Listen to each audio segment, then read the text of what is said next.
হাসরের মাঠ কায়েম হয়ে গেছে। হাসরের মাঠের এমন অবস্থা হবে, ও বন্ধু, ভয়াবহ অবস্থা হবে। ইয়াউমা ইয়াফিরুল মারউ মিন আখিহি ওয়া উম্মিহি ওয়া আবিহি ওয়া সাহিবাতিহি ওয়া বানিহি। হাসরের ময়দানের এমন অবস্থা হবে, মানুষ পালাতে থাকবে। এমন অবস্থা হবে, ভাই ভাইয়ের কাছ থেকে পলায়ন করতে থাকবে, সন্তান মায়ের কাছ থেকে পলায়ন করতে থাকবে। একদিন এ দেশের আকাশে কালিমার পতাকা উড়বে, সেদিন সবাই খোদাই বিধান পেয়ে, সেদিন সবাই খোদাই বিধান পেয়ে দুঃখ বেদনায় আলহামদুলিল্লাহি ওয়া কাফা ওয়া সালামুন আলা ইবাদিহিল্লাযীনা ইসতাফা। আম্মা বা'দু ফাআউযু বিল্লাহি মিনাশ শাইতানির রাজীম। সকলে মহব্বত নিয়ে বলি বিসমিল্লাহির রহমানির রহিম। ومن آياته أن خلق لكم من أنفسكم أزواجا لتسكنوا إليها وجعل بينكم مودة ورحمة إن في ذلك لآيات لقوم يتفكرون صدق الله المولانا العظيم. وعن عائشة رضي الله تعالى عنها قالت قال رسول الله সকলে মহব্বত নিয়ে বলুন সাল্লাল্লাহু আলাইহি ওয়াসাল্লাম। মান উবতুলিয়া বিশাইইম মিনাল বানাতি ফাসাবারা আলাইহিন্না কুন্না লাহু হিজাবাম মিনান নার আও কামা ক্বালা আলাইহিস সালাতু ওয়াস সালাম। رواه الترمذي وقال الترمذي هذا حديث حسن. إن الله وملائكته يصلون على النبي يا আইয়ুহাল্লাযীনা আমানু সাল্লু আলাইহি ওয়া সাল্লিমু তাসলিমা। আমরা নামাজের মধ্যে যে দরুদ পড়ি সেই দরুদের নাম কি? দরুদ ইব্রাহিমী। সেই দরুদ ইব্রাহিমী পড়ি। আল্লাহুম্মা সাল্লি আলা মুহাম্মাদ ওয়া আলা আলি মুহাম্মাদ কামা সাল্লাইতা আলা ইব্রাহিম ওয়া আলা আলি ইব্রাহিম ইন্নাকা হামিদুম মাজিদ। আল্লাহুম্মা বারিক আলা মুহাম্মাদ ওয়া আলা আলি মুহাম্মাদ কামা বারাকতা আলা ইব্রাহিম وعلى آل إبراهيم إنك حميد مجيد। প্রিয় ভাইরা, দীর্ঘ কোনো ভূমিকা নয়। আপনারা জানেন আমি সুদূর বাংলাদেশ থেকে এসেছি, দীর্ঘ পথ অতিক্রম করে এসেছি। আপনাদের চাইতে আমি বেশি ক্লান্ত, আরও ধারাবাহিকভাবে কিছু জলসা করতে হবে। এই জন্য আপনারা যতক্ষণ থাকবেন শেষ পর্যন্ত আশা করে থাকবেন ইনশাআল্লাহ। আমার ভাষাকে আপনারা বুঝতে পারেন? আমার ভাষাকে আপনারা বুঝতে পারেন? আপনাদের বিশাল একটি সৌভাগ্য যে আপনাদের এই গ্রামের মধ্যে মুফতি মুখলেসুর রহমান সাহেবের মতো একজন যোগ্য আলেমকে পেয়েছেন। জোরে সোরে বললেন আলহামদুলিল্লাহ। যোগ্য অনেক ব্যক্তি, মুখের সামনে বলছি মনে করবেন বন্ধু হিসেবে না, আমরা প্রশংসা সকলের করি না, আসলে উনি একজন যোগ্য ব্যক্তি। বয়স কম হলেও আল্লাহ রাব্বুল আলামিন তার দ্বারা অনেক কাজ দিচ্ছেন। জোরে বলেন আলহামদুলিল্লাহ।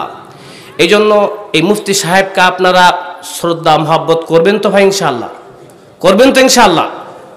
আমার ভাইয়েরা, আসলে আমি দীর্ঘ ভূমিকা বলা পছন্দ করি না।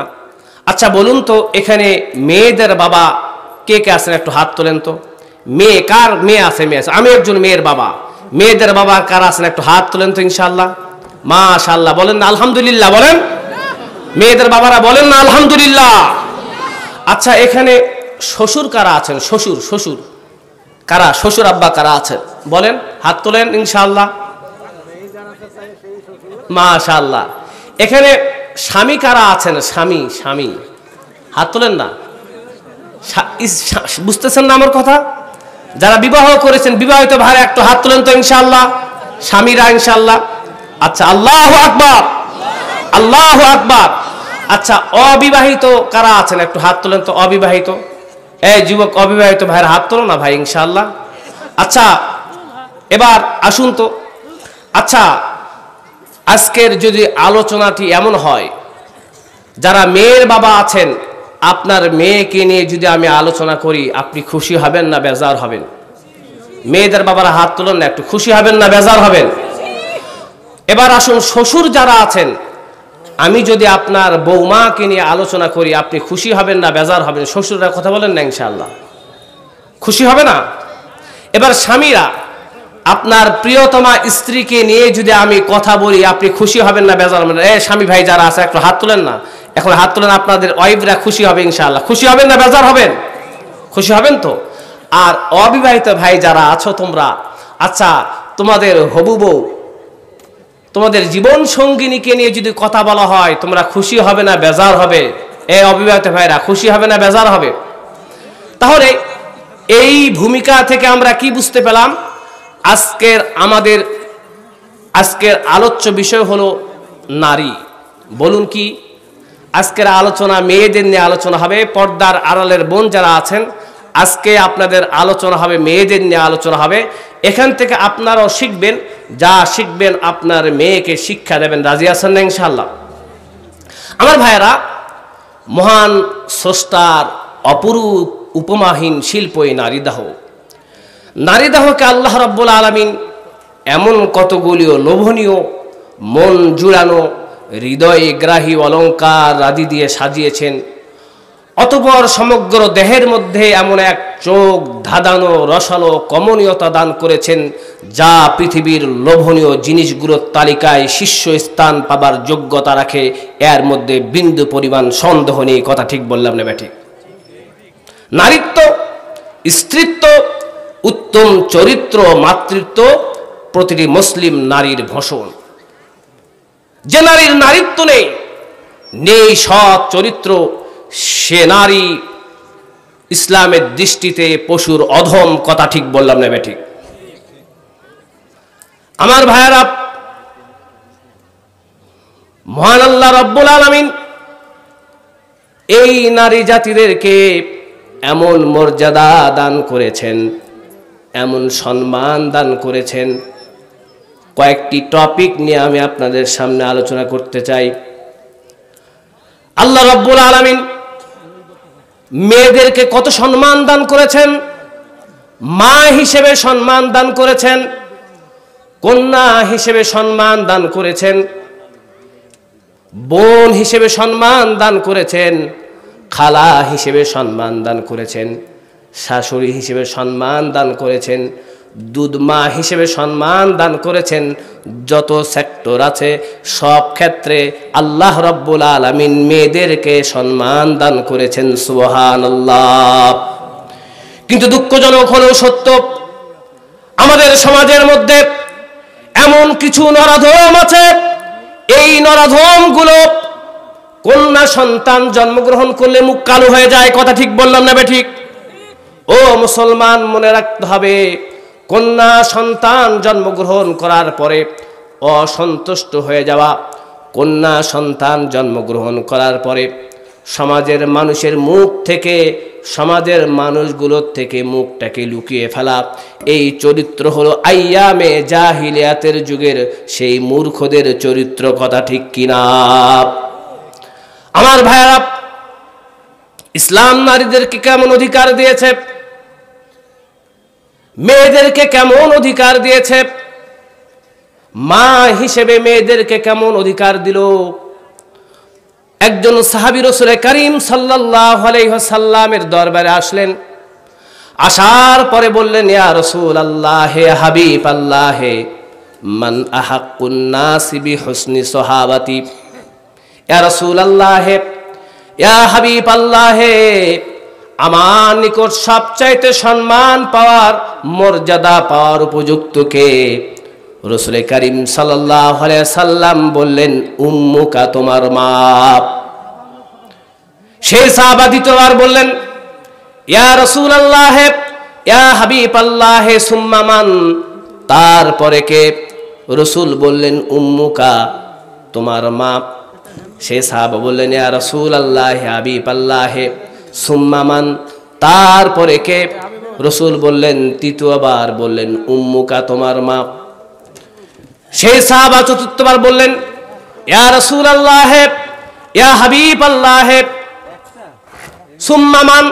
তারপরে কে? রাসূল করিম সাল্লাল্লাহু আলাইহি ওয়াসাল্লাম বললেন, আবুকা। চতুর্থবারে বললেন, তোমার বাবা। চিন্তা করেছেন, মাদেরকে ইসলাম বারবার অধিকার দিয়েছে। কথা ঠিক বললাম না বেঠিক? আমার ভাইয়েরা, আজকে আমাদের সমাজের মধ্যে কিছু নরাধম আছে, কন্যা সন্তান জন্মগ্রহণ করলে স্ত্রীর উপর নির্যাতনের স্টিম রুলার চালায়। কথা ঠিক বললাম না বেঠিক? স্ত্রীকে বলে, তুই যদি আর পরে কন্যা সন্তান প্রসব করিস, তুই যদি আর পরে কন্যা সন্তান প্রসব করিস, তাহলে আমি তোকে তালাক দিয়ে দেব। আছে না নাই? আপনাদের ভারতবর্ষে আছে কি নাই? আমাদের বাংলাদেশের মধ্যে আছে বন্ধু। আমার ভাইয়েরা, কন্যা সন্তান জন্মগ্রহণ করলে মুখ কালো করা যাবে না। মিশরের একটি চমৎকার ঘটনা আমি আপনাদেরকে শোনাতে চাই। এই ঘটনা থেকে আপনারা বুঝতে পারবেন কন্যা সন্তানের কি দাম, কন্যা সন্তানের কি মর্যাদা। মিশরের একজন যুবক ছিলেন, সেই যুবকের নাম হলো সালমান।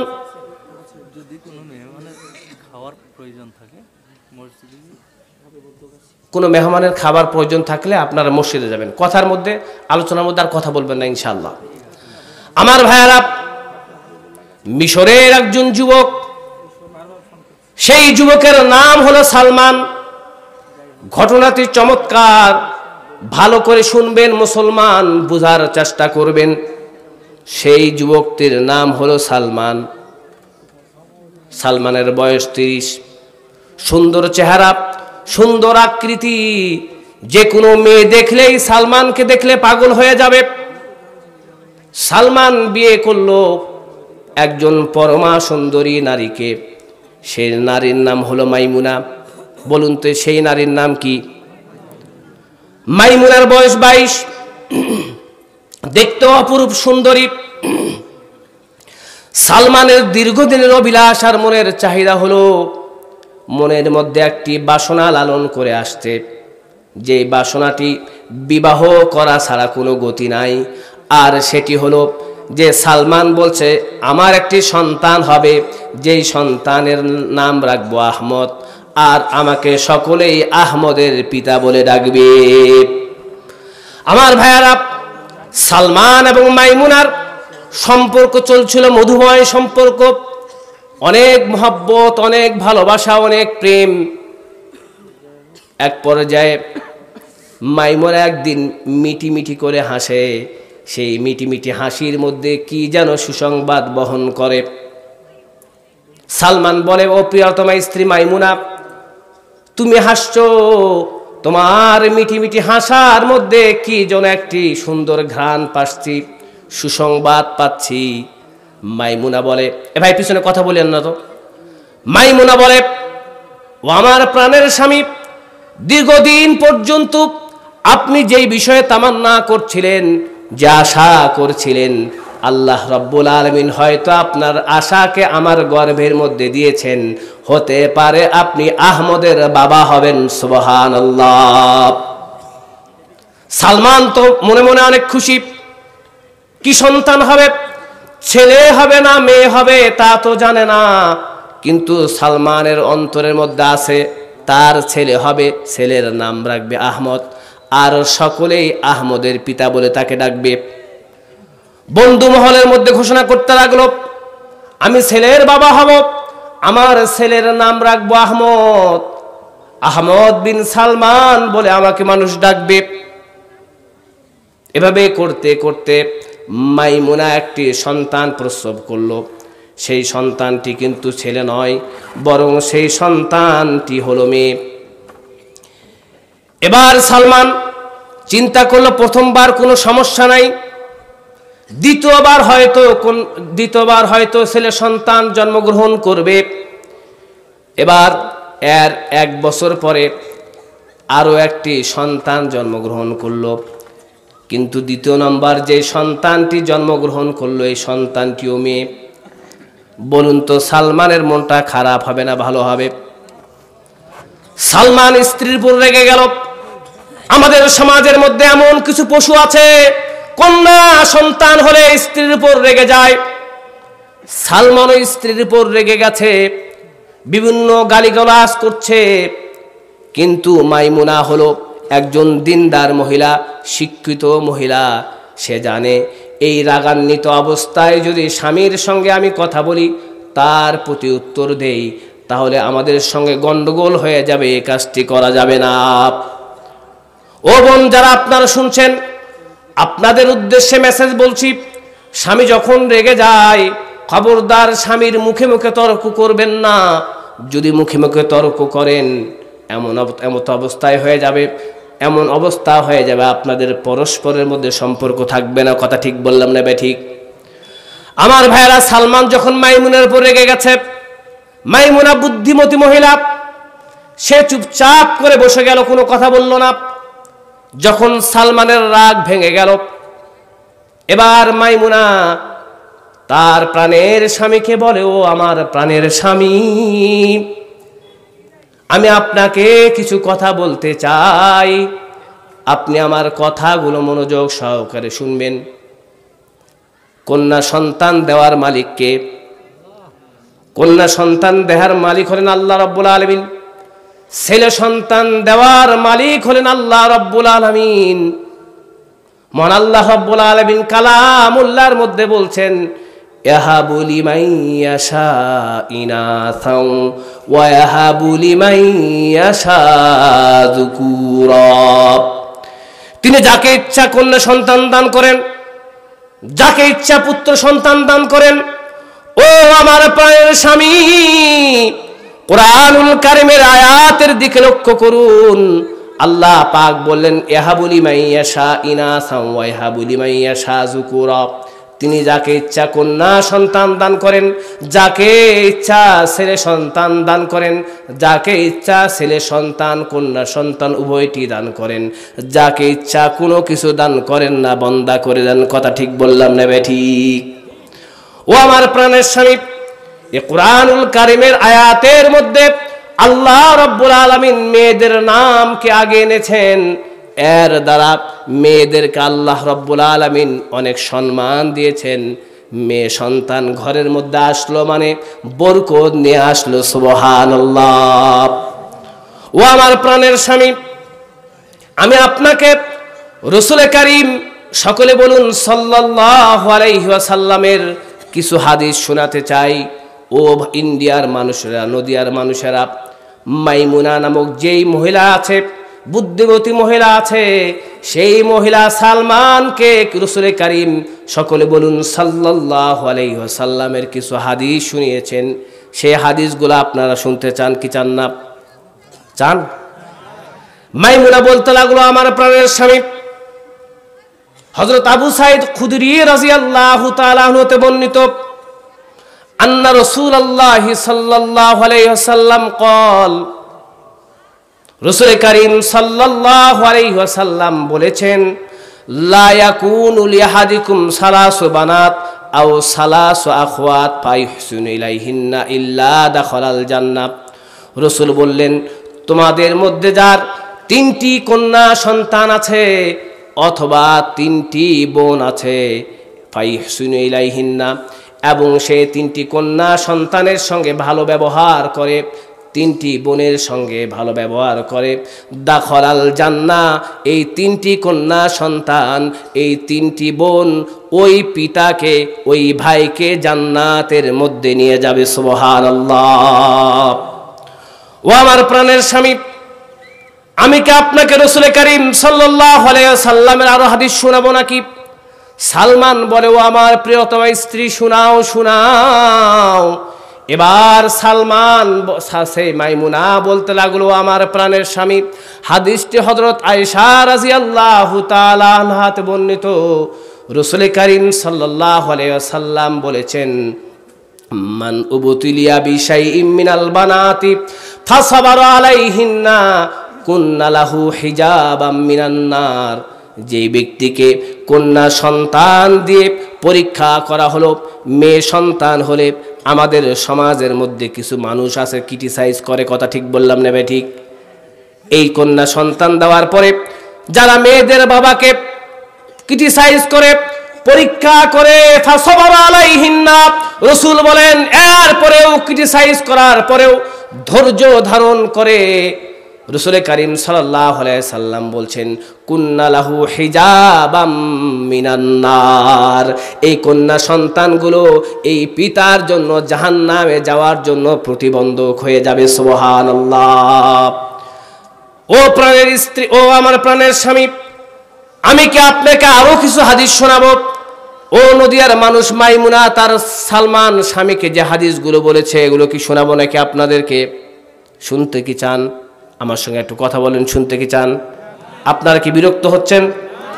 এবার মাইমুনা বলে, ও আমার প্রাণের স্ত্রী, ও আমার প্রাণের স্বামী, শুনুন শুনুন শুনুন।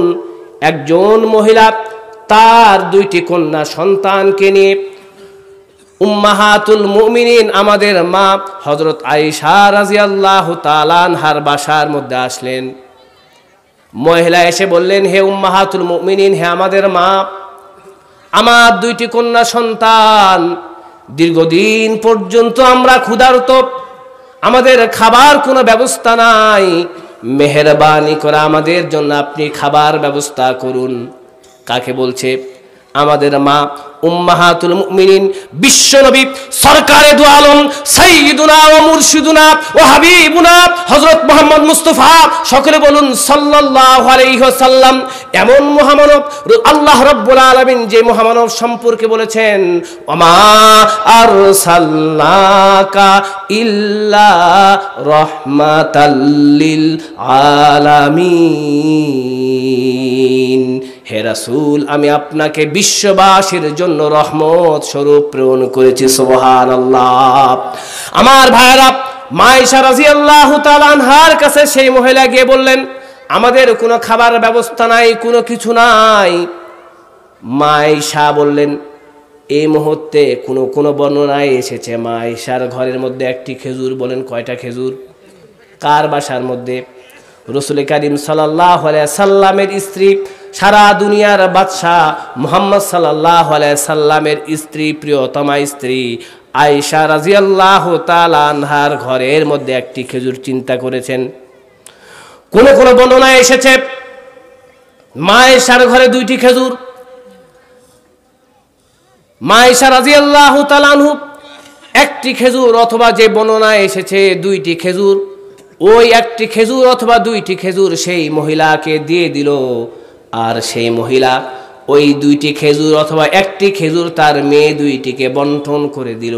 কিন্তু সেই মহিলা নিজে কোনো কিছু খেল না। সুবহানাল্লাহ। আমার বন্ধুরা, যারা আপনারা বিবাহ করেছেন, বিবাহের আগের বিষয়টা একটু ফিল করুন, আর বিবাহের পরের বিষয়টা একটি ফিল করুন। যখন অবিবাহিত ছিল সন্তানের মহব্বত আর ভালোবাসা কেমন ছিল না। আমিও মাঝে মাঝে বলতাম, দূর, আমার সন্তান যদি হয় তাকে আছাড় মেরে দেব। কিন্তু যখন সন্তান হয়েছে, এমন মহব্বত হয়েছে, যেখানেই যাই না কেন কলিজার মধ্যে সেই সন্তানটি থাকে। কথা ঠিক বললাম না ঠিক? এই জন্য অবিবাহিত ব্যক্তি সন্তানের মর্ম বুঝবে না, অথবা যাদের সন্তান হয়নি তারা সন্তানের মর্ম বুঝবে না। মা আয়েশা রাদিয়াল্লাহু তাআলা আনহার তো কোনো সন্তান নাই, সন্তানের মহব্বত বুঝবেন কি করে? তিনি আশ্চর্যান্বিত হয়ে গেলেন। আমি তাকে দুইটি খেজুর দিলাম, একটি খেজুর দিলাম, আর সেই মহিলা সেও তো ক্ষুধার্ত, সে না খেয়ে তার দুইটি কন্যা সন্তানকে দিয়ে দিল। আশ্চর্যান্বিত হয়ে গেলেন। রাসূল করিম সাল্লাল্লাহু আলাইহি ওয়াসাল্লাম যখন আসলেন, বললেন, ইয়া রাসূলুল্লাহ, হে হাবিব আল্লাহ, আমার নিকট একজন মহিলা এসেছিলেন, এই পরিস্থিতি, আমি তাকে দুইটি খেজুর দিলাম অথবা একটি খেজুর দিলাম, সেই মহিলা নিজে না খেয়ে সব খেজুরগুলো তার দুইটি কন্যা সন্তানকে দিয়ে দিল। রাসূল করিম সাল্লাল্লাহু আলাইহি সাল্লাম বললেন, মান উবতুলিয়া বিশাইইম মিনাল বানাতি ফাসবারা আলাইহিন্না কুন্না লাহু হিজাবাম মিনান নার। যাদেরকে কন্যা সন্তান দিয়ে পরীক্ষা করা হয়েছে, এরপরে কন্যা সন্তানের উপর ধৈর্য ধারণ করেছে, কুন্না লাহু হিজাবাম মিনান নার। এই কন্যা সন্তানগুলো এই পিতার জন্য জাহান্নামের জন্য প্রতিবন্ধক হয়ে যাবে। সুবহানাল্লাহ।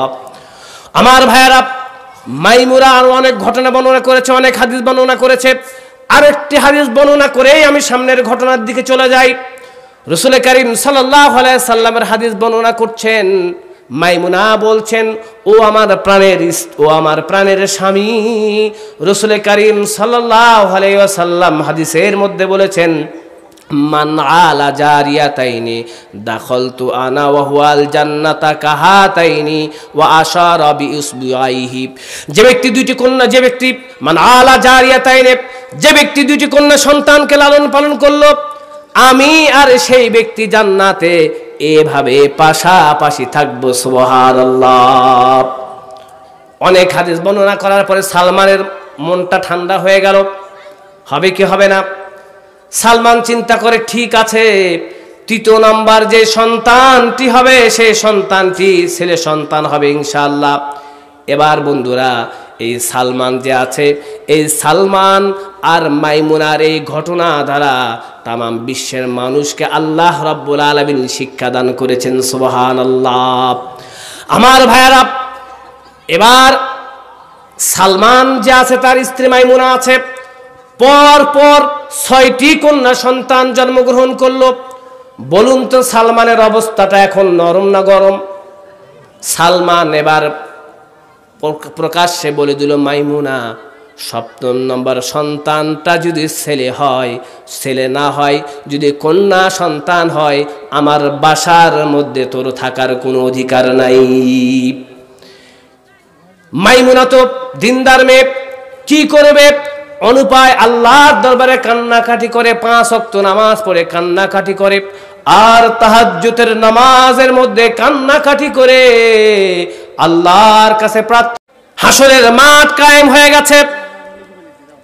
হাসরের মাঠের এমন অবস্থা হবে, ও বন্ধু, ভয়াবহ অবস্থা হবে। ইয়াউমা ইয়াফিরুল মারউ মিন আখিহি ওয়া উম্মিহি ওয়া আবিহি ওয়া সাহিবাতিহি ওয়া বানিহি। হাসরের ময়দানের এমন অবস্থা হবে, মানুষ পালাতে থাকবে এমন অবস্থা হবে, ভাই ভাইয়ের কাছ থেকে পলায়ন করতে থাকবে, সন্তান মায়ের কাছ থেকে পলায়ন করতে থাকবে, মা সন্তানের কাছ থেকে পলায়ন করতে থাকবে, ছেলে পিতার কাছ থেকে পলায়ন করতে থাকবে, পিতা ছেলের কাছ থেকে পলায়ন করতে থাকবে। কারণ সকলেই মনে করবে আমার ছেলে যদি আমার কাছে একটি নেকি চাই আমি তো দিতে পারবো না, নাফসি নাফসি নাফসি কি হবে।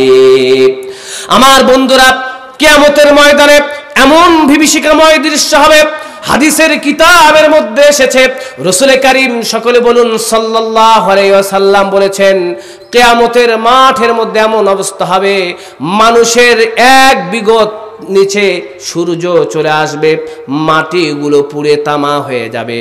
মানুষের এমন অবস্থা হবে, মানুষগুলো নিজেদের পাপের কারণে কারোবা হাঁটু পর্যন্ত, কারোবা পায়ের টাকনো পর্যন্ত, কারোবা কোমর পর্যন্ত, কারোবা বুক পর্যন্ত, কারোবা গলা পর্যন্ত, কারোবা গোটা শরীর ঘামের মধ্যে সাঁতার কাটতে থাকবে। এমন পরিস্থিতি হবে, জাহান্নাম হুঙ্কার মারতে থাকবে আর আল্লাহর কাছে বলবে, প্রভু হে, প্রভু হে, আমাকে একটু ছেড়ে দিন, আমি এক গ্রাসে হাসরবাসীকে খেয়ে ফেলি। এমন পরিস্থিতি হবে বন্ধু, মানুষগুলো নাফসি নাফসি নাফসি করতে থাকবে, সমস্ত নাবিগুলো নাফসি নাফসি করতে থাকবে। এমন অবস্থা হবে, মানুষগুলো হয়রান পেরেশান হয়ে যাবে। হাদিসের কিতাবের মধ্যে এসেছে, রাসূল করিম সাল্লাল্লাহু আলাইহি সাল্লাম কিয়ামতের দিনের বর্ণনা দিচ্ছিলেন। রাসূল করিম সাল্লাল্লাহু আলাইহি সাল্লাম সাহাবাদেরকে বললেন, ও আমার সাহাবারা, কিয়ামতের দিন যখন হাসরের মাঠ হবে, মানুষগুলো উলঙ্গ অবস্থায় উঠবে। মা আয়েশা রাদিয়াল্লাহু তাআলা আনহা, রাসূল করিম সকলে বলুন সাল্লাল্লাহু আলাইহি ওয়াসাল্লামকে বললেন, ইয়া রাসূলুল্লাহ, হে হাবিবাল্লাহ, এটি তো লজ্জার ব্যাপার, একজনের অঙ্গ আরেকজন দেখে ফেলবে।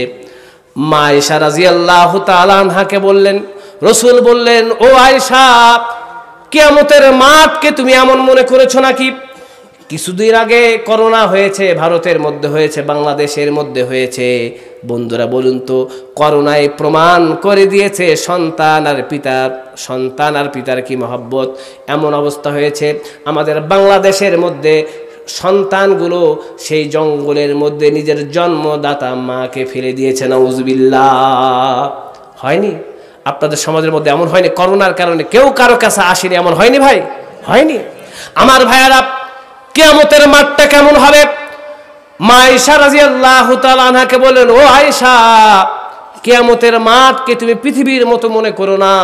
এমন অবস্থা হবে, সমস্ত মানুষগুলোর চোখগুলো আসমানের দিকে থাকবে আর কেউ কোনো কথা বলতে পারবে না, সকলের মুখ থেকে শুধু বের হবে নাফসি নাফসি নাফসি। সমস্ত মানুষগুলো পাগল পারা হয়ে যাবে।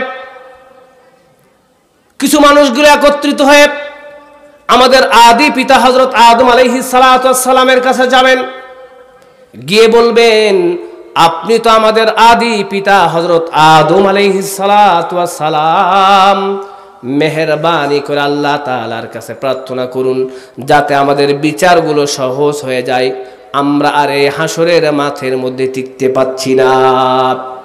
ও বন্ধু, আমাদের আদি পিতা হযরত আদম আলাইহিস সালাতু ওয়াস সালাম কি বলবেন? হাদিসের কিতাবের মধ্যে এসেছে, হযরত আদম আলাইহিস সালাতু ওয়াস সালাম তিনি নিজেই বলবেন, নাফসি নাফসি নাফসি, আমি তো তোমাদের ব্যাপারে সুপারিশ করা দূরের কথা রে বাবা, আমার কি হবে, আমার কি হবে। আল্লাহ রাব্বুল আলামিন আমাকে নিষিদ্ধ গাছের কাছে যেতে বারণ করেছিলেন, কিন্তু আমি আল্লাহ রাব্বুল আলামিনের আদেশকে ওভারটেক করে সেই নিষিদ্ধ গাছের ফল খেয়ে ফেলেছি, জানি না নাফসি নাফসি নাফসি, আমার কি হবে, আমার কি হবে, আমার কি হবে। ও ভারতের বন্ধুরা, নদিয়ার বন্ধুরা, কে বলছেন এই কথা? আমাদের আদি পিতা হযরত আদম আলাইহিস সালাতু ওয়াস সালাম বলছেন।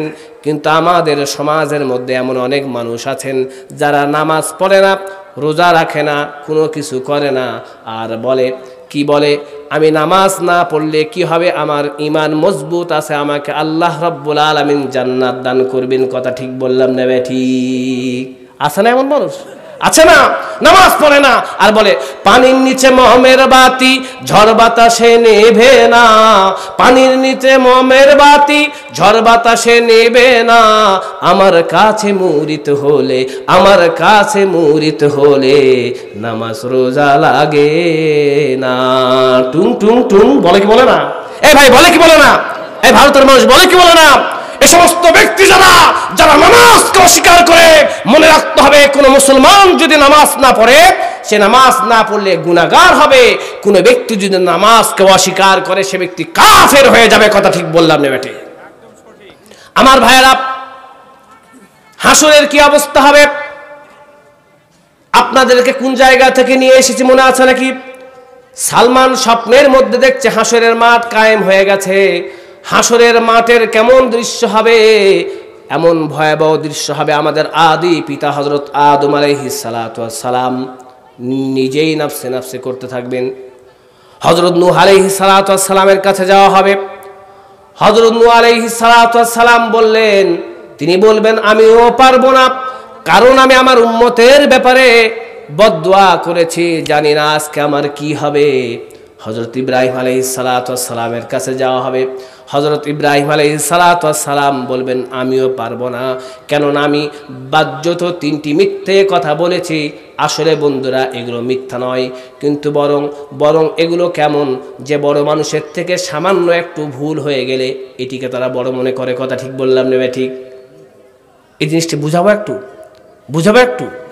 আমার ভাইরা দেখেন, আপনাদের এলাকার মধ্যে একজন ছেলে গোল্ডেন প্লাস পাবে, আমি আমাদের বাংলাদেশের কথা বলি, সে প্লাস পাবে, গোল্ডেন প্লাস পাবে। প্রত্যেকটি ক্লাসের নাম্বারে কমপক্ষে সে 80 পাবেই পাবে।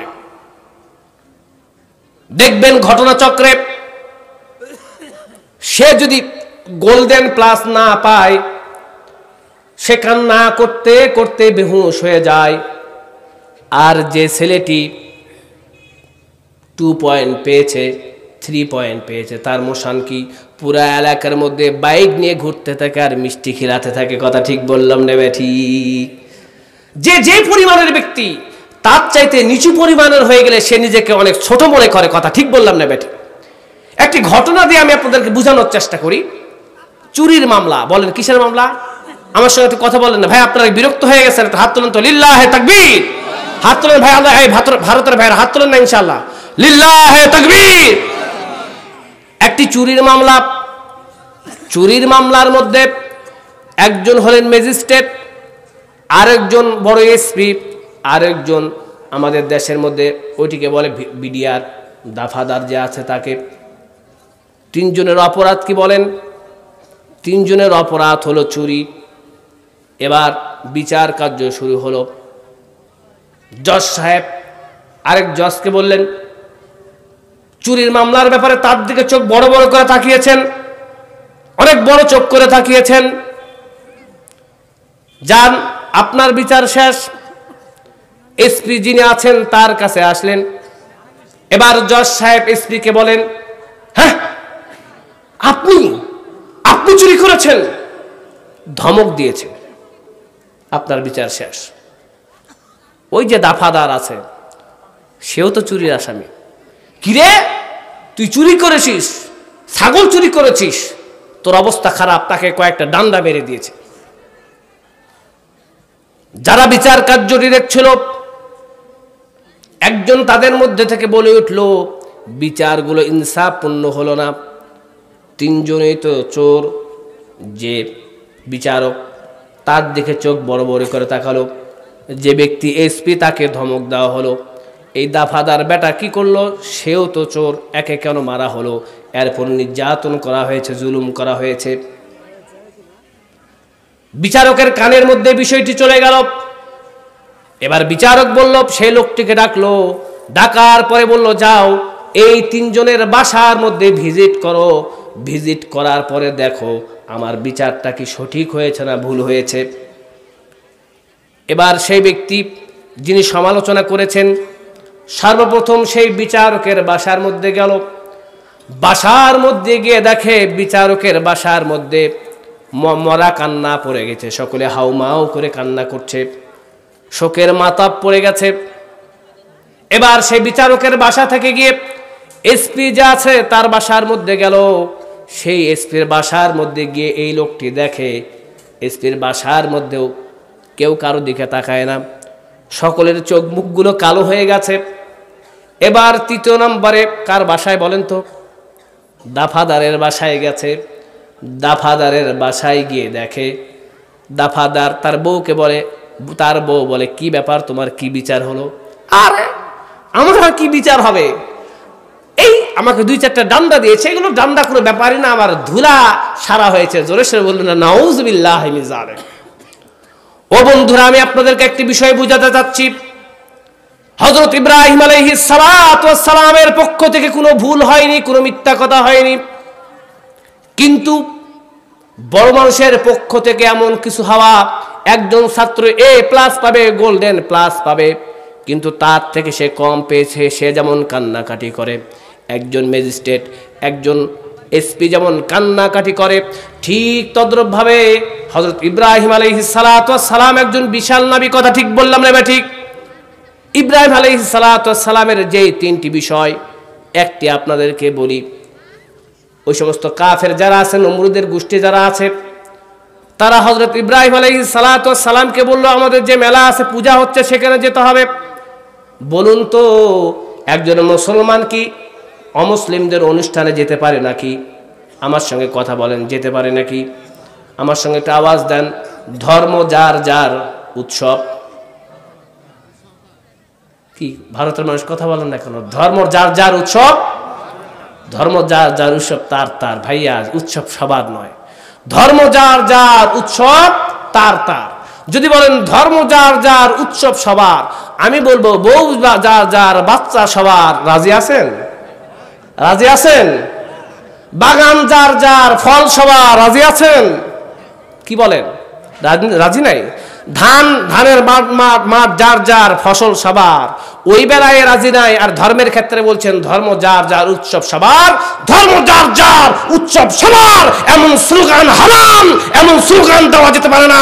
কোন মুসলমান ধর্ম যার যার, উৎসব সবার এই কথা মানতে পারে না। কথা ঠিক বললাম না বেটি? আমার ভাইরা, প্রত্যেক ধর্মের মানুষ তাদের ধর্ম পালন করবে, কোনো সমস্যা নাই। আমরা মুসলমান, আমরা আমাদের মুসলমানের ধর্ম পালন করব, আমাদের হিন্দু ভাইরা তাদের ধর্ম পালন করবে, খ্রিস্টান ধর্ম বন্ধুরা তারা খ্রিস্টান ধর্ম পালন করবে, কিন্তু এর অর্থ এটা নয় তাদের সঙ্গে শত্রুতা করব। আমাদের বাংলাদেশের মধ্যে আমাদের হিন্দু ভাইরা তারা তাদের ধর্ম পালন করে, আলহামদুলিল্লাহ, তাদের ওখানে কোনো বাধা দেওয়া হয় না। এই জন্য মুসলমান যারা আমরা আছে, আমরা আমাদের ধর্ম পালন করব, আমাদের ধর্ম পালন করতে যাতে কেউ বাধা না দেয়। কথা ঠিক বললেন না বেটি? আমার ভাইয়েরা, ঘটনা কিন্তু সালমানের ঘটনা মনে আছে নাকি? সালমান স্বপ্নের মধ্যে দেখছে কিয়ামত সংঘটিত হয়েছে, সেখান থেকে বিষয়টি আসলো। ইব্রাহিম আলাইহিস সালাতু ওয়াস সালামকে নমরুদের দল বলে, ইব্রাহিম আমাদের সেই মেলার মধ্যে যেতে হবে। বলুন তো হযরত ইব্রাহিম আলাইহিস সালাতু ওয়াস সালাম সেখানে যাবেন নাকি? এবার হযরত ইব্রাহিম আলাইহিস সালাতু ওয়াস সালাম বললেন, ইন্নী সাকিম। ও ভারতের বন্ধুরা, এক কথা বলিও না, বলুন না ইন্নী সাকিম। কি শব্দ ব্যবহার করেছেন? ইন্নী সাকিম। মানুষ যখন অসুস্থ হয়ে যায়, আরবির মধ্যে কয়েকটি শব্দ ব্যবহার করা হয়, তন্মধ্যে থেকে আমি অসুস্থ, এর আরবি হলো ইন্নী মারিদুন, আমি অসুস্থ।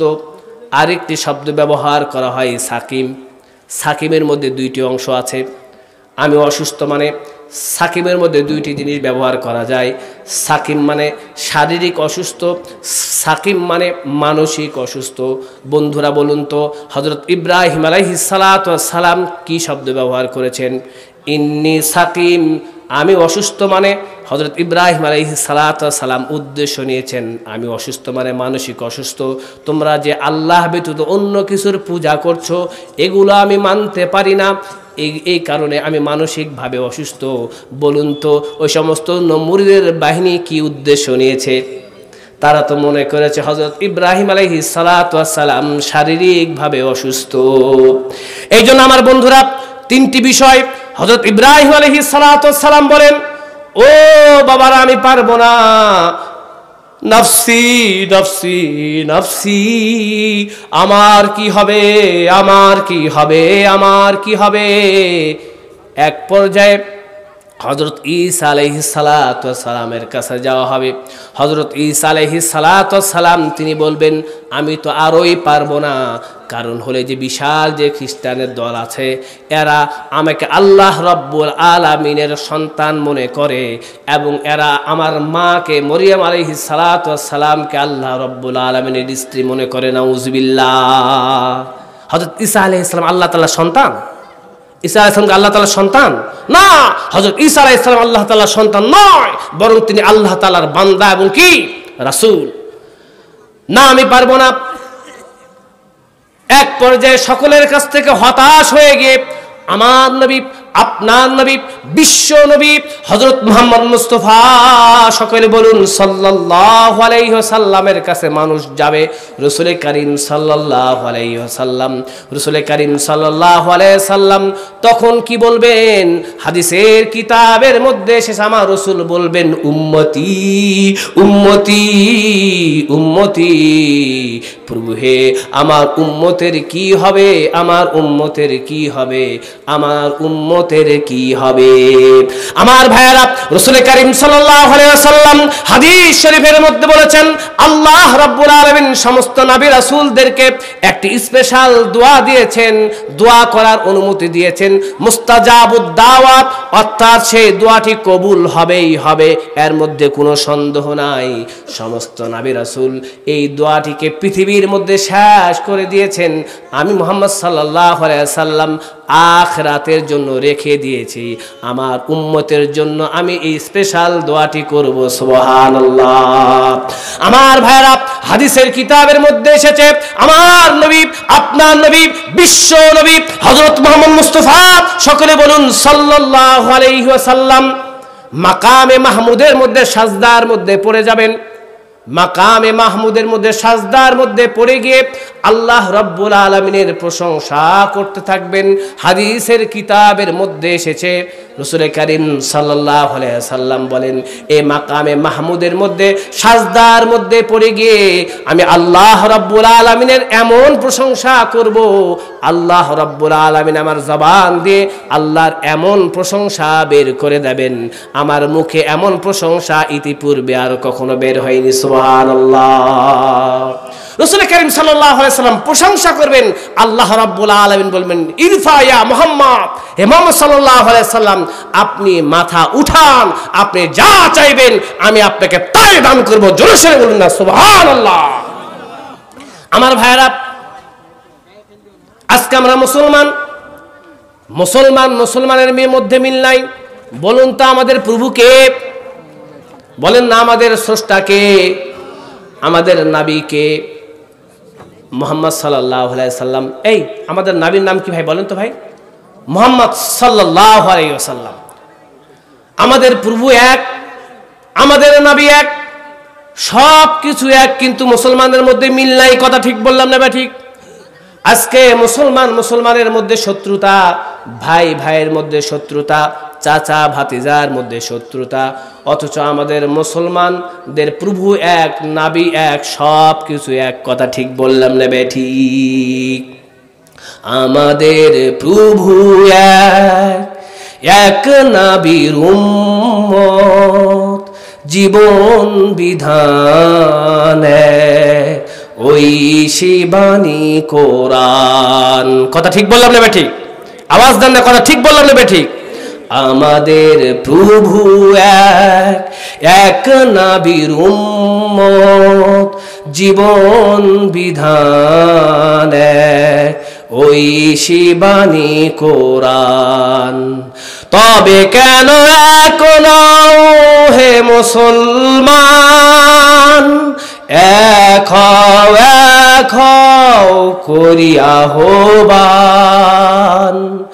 আমাদের প্রভু এক, এক নবীর উম্মত, জীবন বিধান এক, ওই শিবানী কোরআন। লিল্লাহে তাকবীর। এই ভারতের মানুষ আওয়াজ দেন না, লিল্লাহে তাকবীর। বাইতুল্লাহ এক, মাদিনা শরীফ এক, উহুদ পাহাড় এক, হাসরের মাঠ এক। কথা ঠিক না বা ঠিক?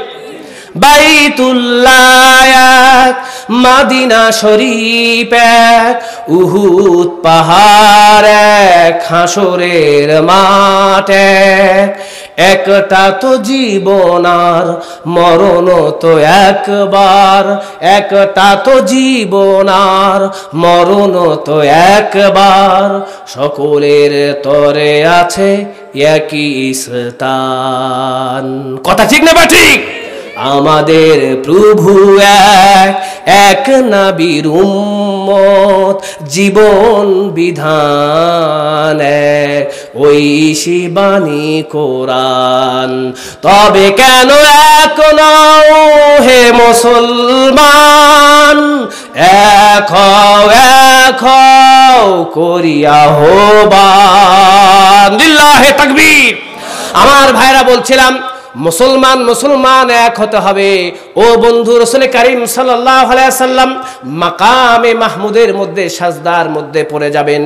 বিশ্বনবী সাল্লাল্লাহু আলাইহি সাল্লাম হাদিসের মধ্যে বলেছেন, এমন আমি প্রশংসা আমার জবান থেকে আল্লাহ রাব্বুল আলামিন বের করে দেবেন, ইতিপূর্বে এমন প্রশংসা আমি মুহাম্মাদের মুখ থেকে বের হয়নি। সুবহানাল্লাহ।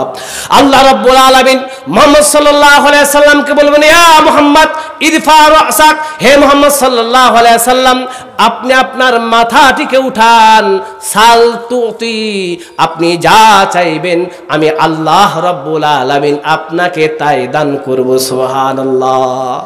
সে সময় আমার নবী, আপনার নবী, বিশ্ব নবী হযরত মুহাম্মদ মুস্তাফা সকলে বলুন সাল্লাল্লাহু আলাইহি ওয়াসাল্লাম ওই যে স্পেশাল একটা দোয়া সমস্ত নবীরা শেষ করে দিয়েছেন, সেই স্পেশাল দোয়াটি করবেন, আল্লাহ উম্মতি উম্মতি উম্মতি, আমার উম্মতকে জাহান্নামের আগুন থেকে রক্ষা করুন। জোরে সরে বলুন না সুবহানাল্লাহ।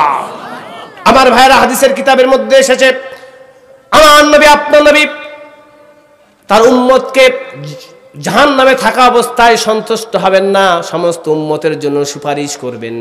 জান্নাতের মধ্যে সমস্ত উম্মতকে নিয়ে যাওয়া হবে। যে ব্যক্তির অন্তরের মধ্যে যাররা পরিমাণ ঈমান থাকবে, মুসলমান, যে ব্যক্তির অন্তরে যাররা পরিমাণ ঈমান থাকবে, সে ব্যক্তি এই পৃথিবীর 10 দুনিয়ার সমান জান্নাত পাবেন। সুবহানাল্লাহ। এই জন্য কালিমাটা শুদ্ধ করে শিখতে হবে। কালিমাটা শুদ্ধ করে পারেন?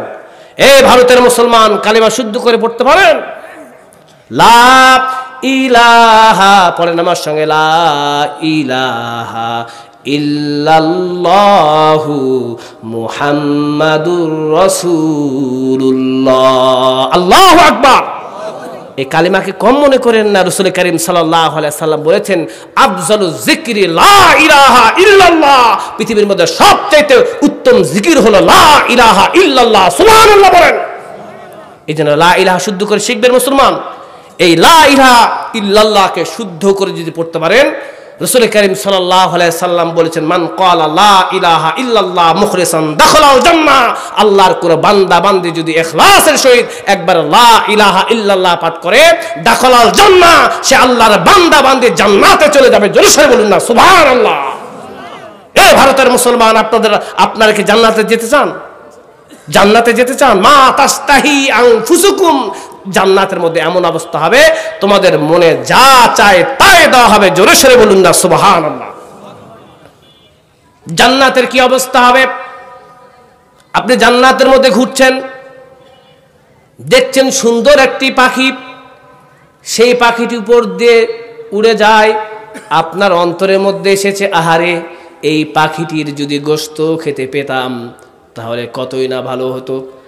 আপনার অন্তরের মধ্যে এসেছে, অন্তরের মধ্যে আসার সঙ্গে সঙ্গে সেই পাখিটি সেই জায়গার মধ্যে ভুনা হয়ে গিয়ে আপনার মুখের সামনে চলে আসবে। সুবহানাল্লাহ। আমার বন্ধু, অন্য প্রসঙ্গে না যাই, আজকের আলোচ্য বিষয় হলো নারীদের নিয়ে। কথা ঠিক বললাম না? ঠিক। সালমান স্বপ্নের মধ্যে দেখে হাসরের মাঠ কায়েম হয়ে গেছে। মনে আছে নাকি ভাই? এই ভারতের মুসলমান মনে আছে নাকি? আলোচনা চলবে। সালমান স্বপ্নের মধ্যে দেখে হাসরের মাঠ কায়েম হয়ে গেছে, আগুনের লেলিহান শিখা, বিচার কার্যক্রম শুরু হয়ে গেছে। এবার এক একজনের বিচার হয়, সে চলে যায়। এক পর্যায়ে সালমানের বিচার কার্যক্রম আসলো। আল্লাহ রাব্বুল আলামিন কহার নাম ধারণ করেছেন, ভয়ঙ্কর নাম ধারণ করেছেন কহার। আল্লাহ রাব্বুল আলামিন কাল কিয়ামতের দিবসে যদি কারো পুঙ্খানু হিসাব নেয়, সে ব্যক্তি কখনো পরিত্রাণ পেতে পারে না। কথা ঠিক বললাম না ঠিক? এই জন্য আল্লাহ তাআলার কাছে প্রার্থনা করতে হবে, আল্লাহ মেহেরবানি করে আমাদেরকে, করুণা করে, দয়া করে আমাদেরকে জান্নাত দান করুন। কথা ঠিক বললাম না ঠিক? ও ভারতের মুসলমান, নদিয়ার মুসলমান, সালমানের বিচার কার্যক্রম শুরু হলো। সালমানের ফায়সালা হলো জাহান্নাম। সালমান স্বপ্নের মধ্যে এই ঘটনা দেখে। এবার সালমানকে হেঁচড়িয়ে হেঁচড়িয়ে জাহান্নামের প্রথম দরজার মধ্যে নিয়ে যাওয়া হলো। সালমানকে যখন জাহান্নামের প্রথম দরজার মধ্যে নিয়ে যাওয়া হবে, প্রথম দরজার মধ্যে সালমানের বড় যে কন্যা আছে সে দাঁড়িয়ে গেছে। ফেরেশতাদেরকে বলে, না না না, ও ফেরেশতারা, আমার পিতাকে জাহান্নামের মধ্যে নিয়ে যেতে দেব না। কারণ হলো, আমার পিতা আমাদেরকে মানুষ করার জন্য অনেক কষ্ট করেছেন, আমাদেরকে দ্বীনি শিক্ষা দিয়েছেন, ইসলামের শিক্ষা দিয়েছেন, কোরআনের শিক্ষা দিয়েছেন, দ্বীনের শিক্ষা দিয়েছেন। না না না, আমার পিতাকে আমরা জাহান্নামে দিতে পারি না। প্রথম দরজা যখন আছে, প্রথম দরজায় যখন পেল না, দ্বিতীয় দরজার মধ্যে গেল। দ্বিতীয় দরজার মধ্যে গিয়ে দ্বিতীয় নাম্বার কন্যা সে দাঁড়িয়ে আছে। ফেরেশতাদেরকে বলে, না না না না, আমাদের পিতাকে আমরা কি করতে পারি না, জাহান্নামের মধ্যে দিতে পারি না। বন্ধুরা বলুন তো, সালমানের কন্যা সন্তান কয়টি?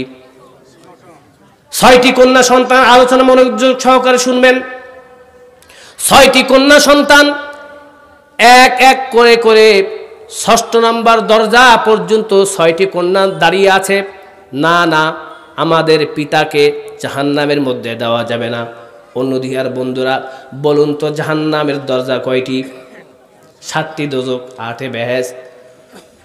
7ম নম্বরের বেলায় সালমানকে টেনে হেঁচড়ে জাহান্নামের মধ্যে ফেলে দেওয়া হলো। জাহান্নাম আগুন। কথা ঠিক বললাম না ঠিক? আগুনের লেলিহান শিখা দেখে সালমান আগুন আগুন আগুন বলে চিৎকার দিতে লাগলো। সালমান যে এটি দেখছে স্বপ্নের মধ্যে। কথা ঠিক বললাম না বেঠিক? মাইমুনাও ঘুম থেকে জেগে গেল, বাসার যারা আছে তারাও ঘুম থেকে জেগে গেল, আশেপাশের মহল্লার ব্যক্তি যারা আছে তারাও ঘুম থেকে জেগে গেল। কি ব্যাপার, সালমানের বাসার মধ্যে আগুন লেগেছে নাকি? এলাকার মানুষগুলো ছুটে আসলো, এসে দেখে সালমানের বাসার মধ্যে কোনো আগুন লাগেনি। সালমান স্বপ্নের মধ্যে বিভৎস স্বপ্ন দেখেছে। সকলেই চলে গেল। সালমান ভয়ে থরথর করে কাঁপছে। এক পর্যায়ে সে তার প্রিয়তমা স্ত্রী মাইমুনাকে বললেও কাছে ডাকলো, বুকের মধ্যে জড়িয়ে নিয়ে বলল, আমার প্রিয়তমা স্ত্রী মাইমুনা, আমি তোমার কাছে একটি দরখাস্ত করতে চাই, রিকোয়েস্ট করতে চাই, আবেদন করতে চাই। আর তা হলো তোমার 7ম নম্বর যে সন্তান আছে, এই সন্তানটি যাতে কন্যা সন্তান হয়। আল্লাহু আকবার। এই ভারতের মুসলমান বলুন আল্লাহু আকবার। আরে একজন ভারতের বোন মাসকান যদি আল্লাহু আকবারের ধ্বনি দিতে পারে, আজকে আমরা মুসলমানরা এতগুলো মুসলমান কেন আল্লাহু আকবারের ধ্বনি দিতে পারবো না? বলেন না আল্লাহু আকবার, আল্লাহু আকবার, লিল্লাহি তাকবীর, লিল্লাহি তাকবীর। বেশি দূরে নয় সেদিন তো আর, বেশি দূরে নয়, কিছু পথ গেলেই মিলবে। সেদিন সবাই খোদাই বিধান পেয়ে দুঃখ বেদনায় ভুলবে। লিল্লাহি তাকবীর। কোন একদিন এ দেশের আকাশে কালিমার পতাকা উড়বে। সেদিন সবাই খোদাই বিধান পেয়ে, সেদিন সবাই খোদাই বিধান পেয়ে দুঃখ বেদনায় ভুলবে। লিল্লাহি তাকবীর। আমার ভাইরা, সালমান এবার তার প্রিয়তমা স্ত্রী মাইমুনাকে বলে, ও আমার প্রাণের স্ত্রী মাইমুনা, তোমার 7ম নম্বর যে সন্তানটি হবে, এই সন্তানটি খবরদার খবরদার ছেলে সন্তান যাতে না হয়, তোমার 7ম সন্তানটি যাতে কন্যা সন্তান হয়। সুবহানাল্লাহ। মাইমুনা তো আশ্চর্য, এই কন্যা সন্তানের কারণে আপনি আমাকে দিনের পর নির্যাতন করেছেন, নির্যাতনের স্ট্রিম রুলার চালিয়েছেন, আজকে 7ম নম্বর সন্তানটি কন্যা সন্তান প্রসব করতে বলছেন, কারণটা কি? সালমান এবার বিস্তারিত সব ঘটনা খুলে বলল, আমার প্রাণের স্ত্রী এমন এমন পরিস্থিতি, স্বপ্নের মধ্যে আমি দেখলাম বিচারের মাঠ কায়েম হয়ে গেল, বিচার কার্য শুরু হলো, আমাকে জাহান্নামের মধ্যে ফায়সালা হয়ে গেল।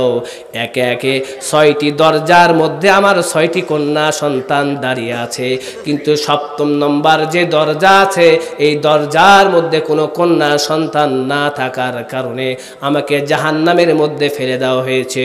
ও আমার প্রিয়তমা স্ত্রী মাইমুনা রে, আমি তো জাহান্নামের মধ্যে যেতে চাই না, আমি জান্নাতে যেতে চাই। এই জন্য 7ম নম্বর সন্তানটি যাতে কন্যা সন্তান হয়। আল্লাহু আকবার। ও ভারতের মুসলমান, নদিয়ার মুসলমান, আজকে আলোচনা চলছে নারীদের বিষয় নিয়ে।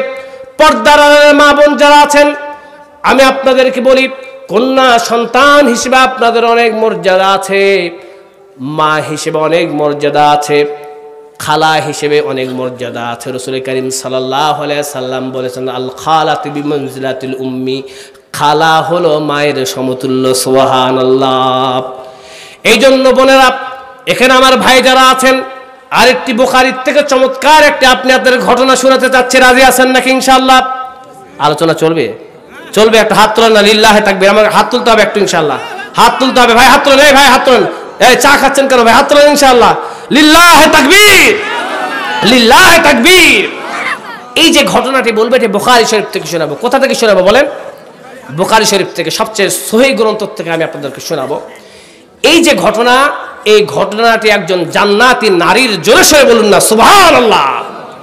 যে মেয়ে স্বয়ং জান্নাতের সুসংবাদ পেয়েছেন, পৃথিবীর মধ্যে জান্নাতের সুসংবাদ পেয়েছেন, এমন নারীর ঘটনা শুনবেন না ভাই ইনশাআল্লাহ। সেই মহিলার নাম হলো উম্মে সুলাইম। কি নাম বলেন? তার মূল নাম হলো রুমাইসা বিনতে মিলহান, কিন্তু তিনি উম্মে সুলাইম নামে পরিচিত। এই নারী স্বামীর কিভাবে খেদমত করেছেন, স্বামীকে কিভাবে সন্তুষ্ট করেছেন, সন্তানকে আল্লাহ রাস্তার মধ্যে কিভাবে দিয়েছেন, এই ঘটনা বুঝতে হলে এই নারী সম্পর্কে 2-1 মিনিট জানতে হবে। এই জান্নাতি নারী সম্পর্কে জানতে চান ভাই? এই উম্মে রুমাইসা বিনতে মিলহান, উম্মে সুলাইম সম্পর্কে জানতে চান? হযরত আনাস ইবনে মালিক রাদিয়াল্লাহু তাআলা আনহু হতে বর্ণিত, তিনি বলেন, রাসূল করিম সাল্লাল্লাহু আলাইহি ওয়াসাল্লাম হাদিসের মধ্যে ইরশাদ করেছেন, রাসূল বলেন, আমি স্বপ্নের মধ্যে একবার জান্নাত ভ্রমণ করছিলাম, জান্নাতের মধ্যে কারো যেন খটখটানি আওয়াজ পেলাম। রাসূল বলেন, আমি ফেরেশতাদেরকে জিজ্ঞাসা করলাম, এই মহিলাটি কি, এই মহিলাটিকে? ফেরেশতারা বললেন, ইনি হলো রুমাইসা বিনতে মিলহান, হযরত আনাস রাদিয়াল্লাহু তাআলা আনহুর মা। সুবহানাল্লাহ। জান্নাতের সার্টিফিকেট এই পৃথিবীর মধ্যে পেয়েছেন, জোরে সরে বলুন না সুবহানাল্লাহ। হযরত জাবের রাদিয়াল্লাহু তাআলা আনহু হতে বর্ণিত, হযরত জাবের রাদিয়াল্লাহু তাআলা আনহু তিনি বলেন, রাসূল সাল্লাল্লাহু আলাইহি সাল্লাম হাদিস বর্ণনা করেছেন, রাসূল বর্ণনা করেন, আমি স্বপ্নের মধ্যে জান্নাতকে ভ্রমণ করছিলাম, সেখানে জান্নাতের মধ্যে যখন প্রবেশ করলাম, দেখলাম আবু তালহার স্ত্রী রুমাইসা বিনতে মিলহান, উম্মে সুলাইমকে আমি সেই জান্নাতের মধ্যে দেখেছি। সুবহানাল্লাহ, সুবহানাল্লাহ বলবেন না? রুমাইসা বিনতে মিলহান, তিনি উম্মে সুলাইম, জান্নাতি নারী। কেমন বৈশিষ্ট্য সে নারীর, কেমন বৈশিষ্ট্য জানেন? হযরত আনাসের মা, হযরত আনাস রাদিয়াল্লাহু তাআলা